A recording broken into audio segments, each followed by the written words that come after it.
Welcome to United Central. As usual ഒരു തോൽവിക്ക് ശേഷം നമ്മളൊരു ട്രാൻസ്ഫർ ലിങ്ക് കാണുന്നത് നമ്മൾ യുണൈറ്റഡ് ഫാൻസ് കണ്ടുമടുത്തൊരു കാര്യമാണ്. അപ്പോൾ അത് തന്നെയാണ് ഇന്നലെ സംഭവിച്ചിട്ടുള്ളത്. മത്യൂസ് കുണ്യമായിട്ട് നമ്മളിപ്പോൾ ഹെവിലി ലിങ്ക്ഡ് ആണ്. ഹെവിലി ലിങ്ക് അത് റിലയബിൾ സോഴ്സുകളൊക്കെ ഇപ്പോൾ സ്ഥിരീകരിച്ചിട്ടുണ്ട്. ഇപ്പോൾ ആദ്യം സൈമൺ ജോൺസ് ഡെയിലി മെയിലിലാണ് ഈ വാർത്ത പുറത്തേക്ക് വിട്ടത്, യുണൈറ്റഡ് ഇൻ ഡിസ്കഷൻ വിത്ത് കുണ്യ എന്നുള്ള കാര്യം. അപ്പോൾ മാനേജറും കുണ്യയായിട്ട് ഒരു നല്ല ബന്ധം, റൂബൻ അമോറുമായിട്ട് നല്ല ബന്ധം സ്ഥാപിച്ചിട്ടുണ്ട്. അതുപോലെ തന്നെ കുണ്യയ്ക്ക് യുണൈറ്റഡിൻ്റെ റീബിൽഡിൽ ഒരു മെയിൻ താരമാകാൻ പറ്റുന്നുള്ളൊരു പ്രോസ്പെക്റ്റൊക്കെ കുണ്യനെ എക്സൈറ്റ് ചെയ്യിപ്പിക്കുന്നുണ്ട് എന്നുള്ള തരത്തിൽ ഡെയിലി മെയിൽ റിപ്പോർട്ട് ചെയ്തിരുന്നു. അതിനുശേഷം ഇന്നലെ രാത്രി റൊമാനോ ഈ കാര്യം കൺഫേം ചെയ്തിട്ടുണ്ട്. യുണൈറ്റഡും കുണ്യയുടെ ഏജൻ്റൊക്കെ ആയിട്ട് കോൺടാക്ട്സ് ഇപ്പോൾ നടക്കുന്നുണ്ട്. അപ്പോൾ ഉള്ളൊരു അഡ്വാൻസ്ഡ് സ്റ്റേജ് എന്നുള്ള രീതിയിലേക്കാണ് പോയിക്കൊണ്ടിരിക്കുന്നത്. കുണ്യ യുണൈറ്റഡിലേക്ക് വളരെയധികം താല്പര്യപ്പെടുന്നുണ്ട് എന്നുള്ള കാര്യമാണ്. അപ്പോൾ വേറെ ക്ലബ്ബുകൾക്കൊക്കെ ഇൻട്രസ്റ്റ് ഉണ്ട്, പക്ഷേ ആസ് പ്ലെയർ പുള്ളിക്കാരൻ്റെ താല്പര്യം യുണൈറ്റഡ് ആണെന്നുള്ള രീതിയിൽ പറയുന്നുണ്ട്. അപ്പോൾ അതിൻ്റെ ഒരു കാരണം എനിക്ക് തോന്നുന്നു കുണ്യ ചിലപ്പോൾ യുണൈറ്റഡ് ഫാൻ ആയിരിക്കാം. അതല്ലെങ്കിൽ നേരത്തെ തന്നെ കുണ്യയും യുണൈറ്റഡായിട്ട് ബന്ധപ്പെടുത്തി വരുമ്പോൾ കഴിഞ്ഞ കൊല്ലം തന്നെ കുണ്യയുടെ അടുത്ത് യുണൈറ്റഡ് ലിങ്കിനെ പറ്റി ചോദിച്ചപ്പോൾ പുള്ളി പറഞ്ഞത് it's a real honour to have your name link to Manchester United, one of the biggest clubs in the world. ഇങ്ങനെയൊക്കെ കുണ്യ മുമ്പ് പറഞ്ഞിട്ടുണ്ട്. അപ്പോൾ അങ്ങനെ മുമ്പും യുണൈറ്റഡായിട്ട് ബന്ധപ്പെട്ട ലിങ്കുകളൊക്കെ വന്നപ്പോൾ ആളതൊരു സന്തോഷത്തോടു കൂടിയാണ് സ്വീകരിച്ചിട്ടുള്ളത്. അപ്പോൾ അതുകൊണ്ടാണ് തോന്നുന്നു he's quite excited to come to United. അപ്പോൾ എന്തായാലും നമുക്കറിയാം, നമ്മളതിന് മുമ്പ് ഒരു വീഡിയോയിൽ നമ്മൾ ഡിസ്കസ് ചെയ്തിട്ടുള്ളതാണ്. കുണ്യ എന്ന് വെച്ച് കഴിഞ്ഞാൽ നമ്മളെ സിസ്റ്റത്തെ സംബന്ധിച്ച് ഒരു പ്ലഗ് ആൻഡ് പ്ലേ പ്ലെയറാണ്. ഇപ്പോൾ ഈ വൂൾസിൻ്റെ സിസ്റ്റവും നമ്മുടെ സിസ്റ്റവും വളരെ സിമിലറാണ്. അപ്പോൾ നമ്മുടെ ലെഫ്റ്റ് സൈഡ് അറ്റാക്കിംഗ് മിഡ്ഫീൽഡറായിട്ട് കുണ്യനെ കളിപ്പിക്കാൻ പറ്റും. അപ്പോൾ റൂബൻ അമോറിം ഇതുപോലെ 2 തവണ മത്സരം നടന്നപ്പോഴും ഇപ്പോൾ ഈ സീസണിൽ നമ്മൾ 2 തവണ വൂൾസായിട്ട് കളിച്ചു, 2 തവണ നമ്മൾ പൊട്ടി. അപ്പോൾ അന്നൊക്കെ റൂബൻ അമോറിം ഈ 2 മത്സരത്തിൻ്റെയും ഒരു ക്ലിപ്പ് വന്നിരുന്നു, അതായത് കുണ്യയായിട്ട് പോയി അമോറി സംസാരിക്കുന്നതിൻ്റെയൊക്കെ. അപ്പോൾ അങ്ങനെയാണ്. അപ്പോൾ ആളെ ഓൾറെഡി ചാക്ക് ഇട്ടിട്ടുണ്ട്.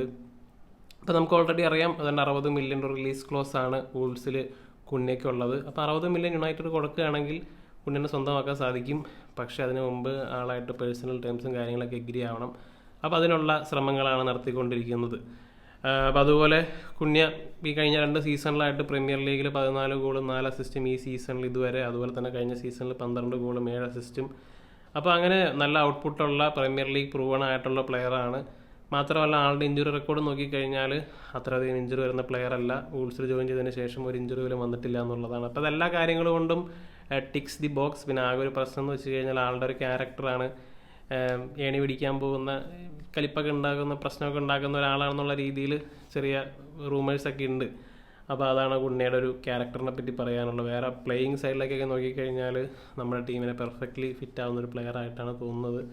പക്ഷേ ഇവിടെയുള്ള മറ്റൊരു വിഷയം എന്ന് വെച്ച് കഴിഞ്ഞാൽ റിലീസ് ക്ലോസ് ആയതുകൊണ്ട് തന്നെ വൂൾസ് ഫുൾ പൈസ ഒരുമിച്ച് വേണമെന്ന് പറയും. ഇപ്പോൾ നമ്മളെ സംബന്ധിച്ച് അങ്ങനെ കൊടുക്കാനുള്ള കേപ്പബിലിറ്റി നമുക്കില്ല. ഇപ്പോൾ 60 മില്യൺ അവർ വേണമെന്ന് പറഞ്ഞാൽ 60 മില്യൺ എടുത്ത് കൊടുത്തു കഴിഞ്ഞാൽ വേറെ പ്ലേയേഴ്സിനെ നമുക്ക് സൈൻ ചെയ്യാൻ പറ്റില്ല.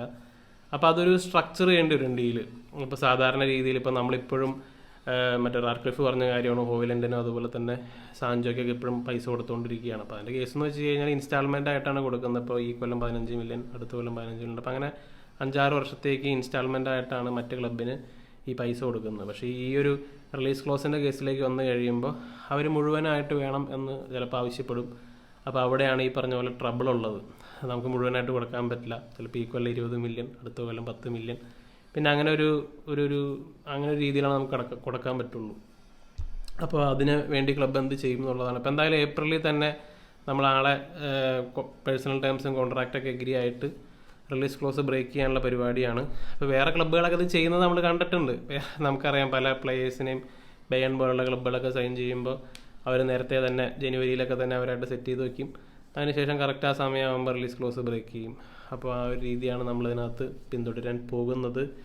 എനിവേ നമ്മളെ സംബന്ധിച്ചൊരു ലോ ഫ്ലോപ്പ് ചാൻസസ് ഉള്ള പ്ലെയറാണ്. അപ്പോൾ ഒരു പ്ലെയർ വന്നു കഴിഞ്ഞാൽ ഫ്ലോപ്പ് ആവില്ല എന്ന് പറയാൻ പറ്റില്ല. കാരണം ഏത് പ്ലെയറിനും ഫ്ലോപ്പ് ആവാനുള്ള സാധ്യതകളുണ്ട്. ബട്ട് ഒരു 70 to 80% ചാൻസ് വന്നു കഴിഞ്ഞാൽ ഹിറ്റാവാൻ സാധ്യതയുള്ളൊരു പ്ലെയറാണെന്ന് തന്നെയാണ് എനിക്ക് ഫീൽ ചെയ്തിട്ടുള്ളത്. നിങ്ങളുടെ അഭിപ്രായങ്ങൾ എന്താണെന്നുള്ള കാര്യം തീർച്ചയായും കമൻ്റായിട്ടിടുക. അതുപോലെ തന്നെ മറ്റൊരാളെ കുറിച്ച് പറയാനുള്ളത് ലോറി വിറ്റ്വെൽ, റിലയബിൾ ആയിട്ടുള്ള അത്ലറ്റിക്കിൻ്റെ ജേർണലിസ്റ്റാണ്. അപ്പോൾ അദ്ദേഹം കഴിഞ്ഞ ദിവസം പറഞ്ഞു ലിയാം ഡെലപ്പാണ് യുണൈറ്റഡിൻ്റെ നമ്പർ 1 സ്ട്രൈക്കർ ടാർഗറ്റ് എന്നുള്ള കാര്യം. ആ കാര്യത്തിലേക്ക് വന്നു കഴിയുമ്പോൾ ഇത്തിരി സംശയവും ഡൗട്ടൊക്കെ ഉണ്ട്. അപ്പോൾ നമ്മൾ ഇതിനെക്കുറിച്ച് മുമ്പ് ഡിസ്കസ് ചെയ്തിട്ടുള്ളതാണ്. അതുപോലെ തന്നെ ഓഷിമൻ്റെ പേര് ഇപ്പോൾ ആഫ്രിക്കൻ ജേർണലിസ്റ്റുകളും അങ്ങനെ വിശ്വസിക്കാത്ത, ആദ്യമായിട്ട് കേൾക്കുന്ന ചില ജേർണലിസ്റ്റുകളൊക്കെ ഓഷിമനും യുണൈറ്റഡായിട്ട് പേഴ്സണൽ ടൈംസ് എഗ്രി ചെയ്യാന്നുള്ള വാർത്തകളൊക്കെ ഇടുന്നുണ്ടായിരുന്നു. പക്ഷെ അതിലൊന്നും കാര്യമില്ല. യുണൈറ്റഡ് അങ്ങനെ ലെവലിലേക്കൊന്നും ചെന്നിട്ടില്ല. നമുക്ക് യൂറോപ്പ ലീഗ് കിട്ടുകയാണെങ്കിൽ മാത്രമല്ല, ഓഷിമൻ്റെ സാലറി കാര്യങ്ങളൊക്കെ ഹാൻഡിൽ ചെയ്യാൻ പറ്റുവാണെങ്കിൽ മാത്രമേ നമുക്ക് ഓഷിമനെ സൈൻ ചെയ്യാൻ പറ്റുള്ളൂ. ഇപ്പോൾ ലിയാം ഡെലപ്പിൻ്റെ കാര്യത്തിലേക്ക് വന്നു കഴിയുമ്പോൾ നമ്മൾ അറിയാവുന്ന കാര്യമാണ്, 30 മില്യൺ റിലീസ് ക്ലോസ്, അതുപോലെ തന്നെ ലോ വേജസ്, പിന്നെ പ്രായം, ഇങ്ങനെ കാര്യങ്ങളൊക്കെയാണ്. പക്ഷെ നമ്മൾ വീണ്ടും ഒരു പ്രോസ്പെക്റ്റ് സ്ട്രൈക്കറെയാണോ സൈൻ ചെയ്യേണ്ടതെന്നുള്ളതാണ്. ഒരു പ്രൂവൺ അല്ലാത്ത സ്ട്രൈക്കർ വന്നു കഴിഞ്ഞാൽ, ഇപ്പോൾ നമുക്കിപ്പോൾ ഓൾറെഡി അങ്ങനെയുള്ള പ്രോസ്പെക്റ്റുകളൊക്കെ സൈൻ ചെയ്തതാണ്. സിർക്സി, അതുപോലെ ഹോയ്ലൻഡ്, ഇതൊന്നും നമുക്ക് ഗോൾ ഔട്ട്പുട്ടുകൾ തന്നിട്ടില്ല. അപ്പം അതുകൊണ്ട് ലിയാം ഡെലപ്പിൻ്റെ കാര്യത്തിലേക്ക് വന്നു കഴിയുമ്പോൾ, എസ്പെഷ്യലി ഒരു നമ്മുടെ ഇപ്പം ഇപ്സ്വിച്ച് കളിക്കണ പോലെയല്ല നമ്മൾ കളിക്കുക. നമ്മുടെ അടുത്തേക്ക് വന്നു കഴിയുമ്പോൾ, എസ്പെഷ്യലി നമ്മുടെ ടീമൊക്കെ ഇമ്പ്രൂവ് ആയി കഴിഞ്ഞ് കഴിയുമ്പോൾ ടീമുകൾ സിറ്റ് ബാക്ക് ചെയ്യാൻ തുടങ്ങും. അപ്പോൾ അങ്ങനെയുള്ള സിറ്റുവേഷനിൽ ഈ ലിയാം ഡെലപ്പിന് ഗോൾ അടിക്കാൻ പറ്റും. അപ്പോൾ ഓഷിമൻ്റെ ഏറ്റവും വലിയ പ്രത്യേകത എന്ന് വെച്ച് കഴിഞ്ഞാൽ ആളൊരു ഫോക്സ് ഇൻ ദി ബോക്സാണ്. നാപ്പോളിയുടെ അറ്റാക്കിംഗ് സിസ്റ്റത്തിലൊക്കെ കളിച്ച് എക്സ്പീരിയൻസ് ഉള്ള ആളാണ്. മാത്രമല്ല ആളുടെ ഹെഡിങ് അബിലിറ്റി എന്ന് പറഞ്ഞു കഴിഞ്ഞാൽ അത് വേറെ ലെവൽ തന്നെയാണ്. അപ്പോൾ നമുക്ക് ഹെഡിങ് അബിലിറ്റി ഉള്ളൊരു പ്ലെയർ ഇല്ല, അതാണ് നമ്മുടെ ഏറ്റവും വലിയ പ്രശ്നങ്ങളിലൊന്ന്. അപ്പോൾ ഇതൊക്കെ ഉള്ളൊരു ഓഷിമനെ അല്ലേ സൈൻ ചെയ്യുന്നത് ബെറ്റർ അല്ലേ എന്നാണ് എൻ്റെ പേഴ്സണലി എനിക്ക് തോന്നിയത്. ലിയാം ഡെലപ്പ് മോശമാണെന്നല്ല, ഒരു പക്ഷേ വേറെ ലെവലായേക്കാം, ഭാവി ഹാരി കെയ്നെ പോലെയൊക്കെ ആയേക്കാം. ചിലപ്പോൾ അതും ക്ലബ്ബ് ചിലപ്പോൾ കാണുന്നുണ്ടാവാം. കാരണം ജെയ്സൺ വിൽകോക്സ് അങ്ങനെയായിരിക്കും ചിലപ്പോൾ പറയുന്നത്, ഫ്യൂച്ചറിൽ ഹാരി കെയ്ൻ ആവാൻ അല്ലെങ്കിൽ ഇംഗ്ലണ്ടിൻ്റെ നമ്പർ 9 ആവാൻ സാധ്യതയുള്ള പ്ലെയർ ആണെന്നായിരിക്കും പറയുന്നത്. പക്ഷേ രണ്ടുപേരെ നമുക്ക് ഒരുമിച്ച് സൈൻ ചെയ്യാൻ പറ്റുവാണെങ്കിൽ അതായിരുന്നു ഏറ്റവും ബെസ്റ്റ് ഒരു സിനാരിയോ എന്ന് പറയുന്നത്. കാരണം റാഷ്ഫോർഡിനെയും ഹോയ്ലൻഡിനെയൊക്കെ പറഞ്ഞുവിടുക, പിന്നെ സാൻജോനെയും മിക്കവാറും പറഞ്ഞുവിടുമല്ലോ. അപ്പോൾ അങ്ങനെയാണെങ്കിൽ 2 ഫോർവേഡുകളെ സൈൻ ചെയ്യാൻ അതാണ് ഐഡിയലി ഏറ്റവും നല്ല സിനാരിയോ എന്ന് പറയുന്നത്. പക്ഷേ അതൊരിക്കലും പോസിബിൾ ആയിരിക്കില്ല. സോ ഗായ്സ്, എന്താണ് നിങ്ങൾക്ക് ഈ കാര്യത്തിൽ ഫീൽ ചെയ്യുന്നതെന്നുള്ള കാര്യം തീർച്ചയായും കമൻ്റായിട്ടിടുക. മറ്റൊരു വീഡിയോയുമായി വീണ്ടും കാണാം.